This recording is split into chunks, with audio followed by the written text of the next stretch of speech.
Residents of Ratian village in Udhampur district are exasperated over the poor condition of Mahatma Gandhi Marg, which is crying for government attention since ages.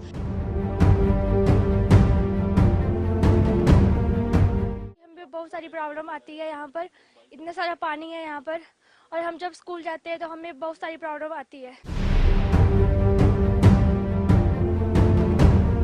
Thousands of people use this road daily, but every time concerned authorities end up giving false assurances.